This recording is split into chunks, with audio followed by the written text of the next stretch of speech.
Good evening, doctor. Greetings to you. I'm a Hindu. My name is Sandeep, and I've been watching your videos on YouTube since long time. Being a Hindu, I do respect other religions. I do respect Allah, Prophet Muhammad. I started my school in my childhood in a Catholic school, where I was taught about Bible and Christianity and Lord Jesus. And later on, after fifth standard, I came to know about my own religion, being born in a Hindu family. And today, I do at times get attracted towards other religions. Okay, there is some common link between all religions. I have a basic question to you, doctor. Basically, I am from the science background, a pharmacy guy. Today, I'm authorized financial consultant. So today, what I look out there in the market is many religions exist on planet Earth. If human being is the same, if human organs are the same, if the human body system follows the same heartbeats, blood flow, the same blood, the same ears, the same nose, if everything is the same, the creator has to be the same, the supreme power is the same. So if the supreme power is the same, why do so many religions exist on earth today? What is going to be future now onwards? Because if I go as per theoretical books, as per history, before thousands of years, Hinduism existed. Then came Lord Jesus, then Prophet Muhammad, and now today, what I see in front of my eyes is there are many religions, and every religion has its own pros and cons. So, being a human, I get confused. I am a Hindu, I should respect my religion, as well as being a human being, I should respect other religions. So, what is the final truth, and what is going to the future for centuries ahead? The brother asked a very good question, that there are so many different religions. More than 4,000 years back was Hinduism. Then Jesus Christ, peace be upon him, came 2,000 years back, or Christianity. Then Prophet Muhammad, peace be upon him, came 1,400 years back. Some things are similar, some things are contradicting. There's so much of confusion. God, our creator, is one. Human body is the same. Creator has to be same. So why this confusion? It's a very good question. The reply is given in the Quran in Surah Al-Imran, chapter 3, verse number 19. It says, Inna Dina indallahil Islam. The only religion acceptable in the sight of God is Islam. That is peace acquired by submitting our will to God. Almighty God only gave one religion to the human beings. As I said earlier, Almighty God has only sent one religion. But He has sent many messengers. When He sent messengers who got messages, by the passage of time, the message got changed. Again, a new messenger came. He brought a fresh message. Again, the people changed it. Again, a new messenger came. It happened for many years, down the ages. But all the messengers brought, the basic message was the same. Almighty God, the last and final message was the Quran. Now you will ask me this question, that why did God reveal the Quran 1400 years back? Why didn't He reveal the Quran directly? Reveal the Quran directly? No confusion. You know, my son, he wants to become a doctor.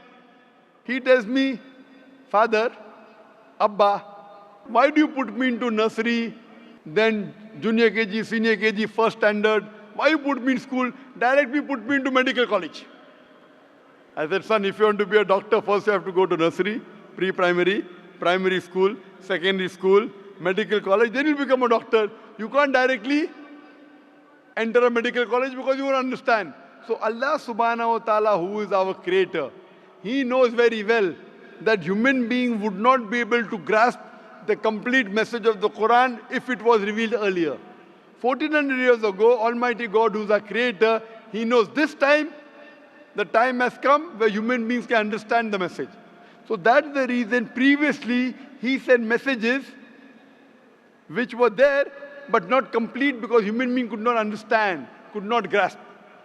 As the message changed, He sent a new message, a new messenger. That's the reason all the messages that came before the Quran, they were meant for a particular group of people and meant to be followed for a particular time period. All the messengers that came before the last and final messenger, Prophet Muhammad Sallallahu Alaihi Wasallam, were only sent for a particular group of people and was meant to be followed till a new message came. Almighty God, He knew 1400 years ago was the time when human beings can understand the final message of the Quran. He revealed it. And He sent the last and final messenger, Prophet Muhammad, peace be upon him. Since Quran was the last and final message, it was not only meant for the Muslims or the Arabs, it wasn't meant for one particular group of people, it was meant for the whole of humanity. All the messages that came before were meant for a particular group of people, and the message was supposed to be followed for a particular time period. Because Prophet Muhammad, peace be upon him, was the last and final messenger, he was not sent only for the Muslims or the Arabs, he was sent for the whole of humanity. But now today, you ask me, why are there different religions? Our Creator sent only one religion. We human beings kept on changing. But even in the corrupted form, I have a formula. I have a formula which will not antagonize any human being. I tell all these human beings, at least believe that there is one scripture which is 100% the word of God. So the Hindus would not mind agreeing, I believe Veda to be 100% word of God. The Christians would say, I do not mind believing Bible to be 100% word of God. The Muslim will say, I don't mind believing Quran to be 100% word of God. So I tell them, okay, now let us agree to follow what is common in all these scriptures. What is different, we'll discuss tomorrow. Let's not fight over the differences. Let us agree to follow what is common, and at least we'll be sure that what is common in all the three scriptures, this at least minimum is 100% the word of God. What is different may be the word of God, may not be the word of God. That we can discuss tomorrow. Now, when we do a research, and I being a student of comparative religion, I've studied the Vedas, I've studied the Upanishads, Bhagavad Gita, Bible, Old Testament, New Testament, Quran.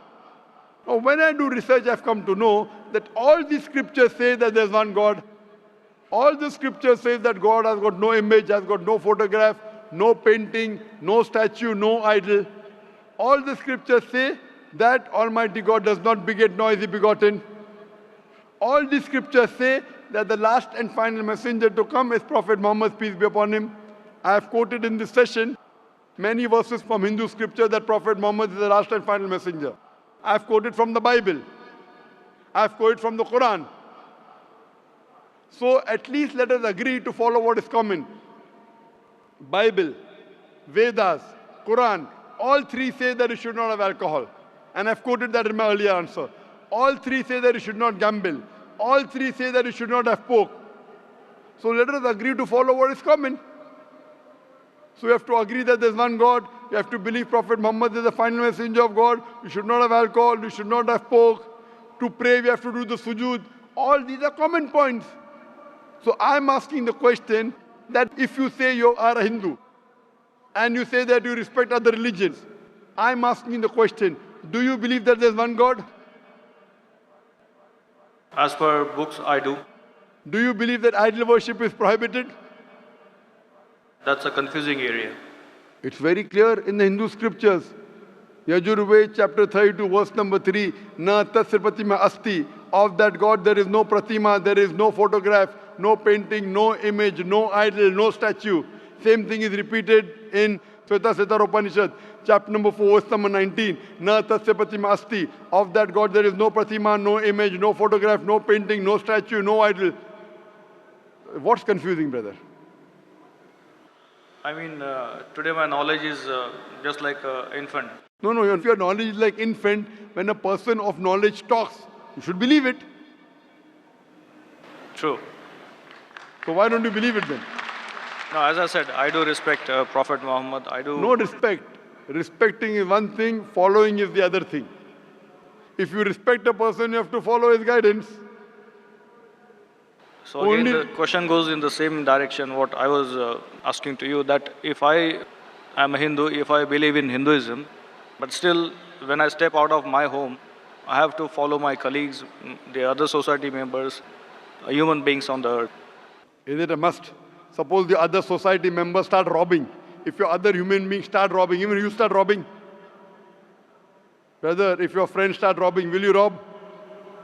I will have to defend myself. Will you rob, yes or no? If somebody is robbing me, No, you said that you have to follow the other human beings, other society. If your other friends start robbing other people, will you start robbing? Will you rob others? I don't think there is a point in robbing others. Okay, because you know robbing is wrong. So that time you will not follow society. Follow the society when it is right. Do not follow when it's wrong. God has given you grey matter, brain. Correct? So if your Hindu friends are going against the Veda, will you follow Veda or your Hindu friends?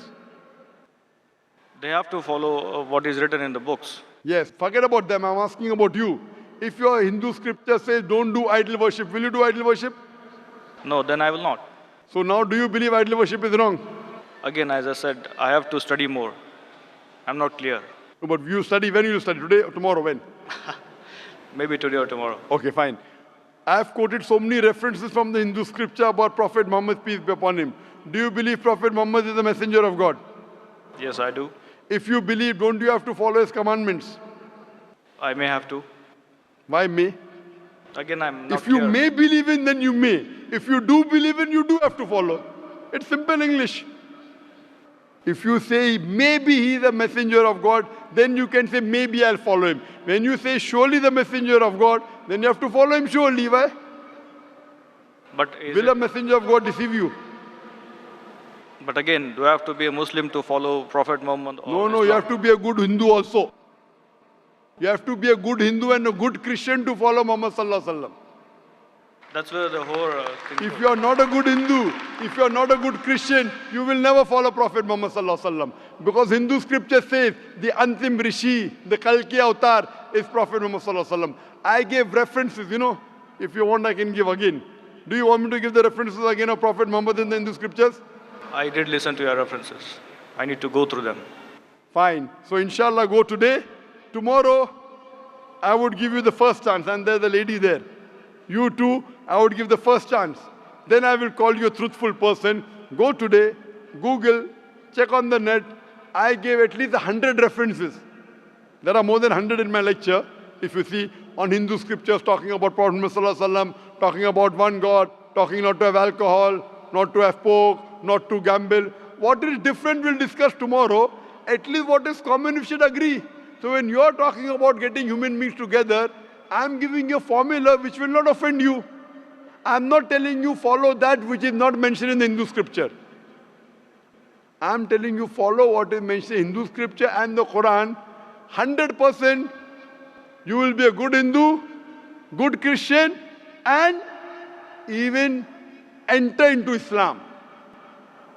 May not be good Muslim, at least enter, and then your scripture says you have to follow the guidance of the last messenger, you have to follow the Quran. So if you follow the Quran correctly and the sayings of the Prophet Muhammad Sallallahu Alaihi Wasallam, you will be a good Muslim. And I'm waiting that inshallah if we can do it today, tomorrow inshallah we can interact. Thank you very much, doctor.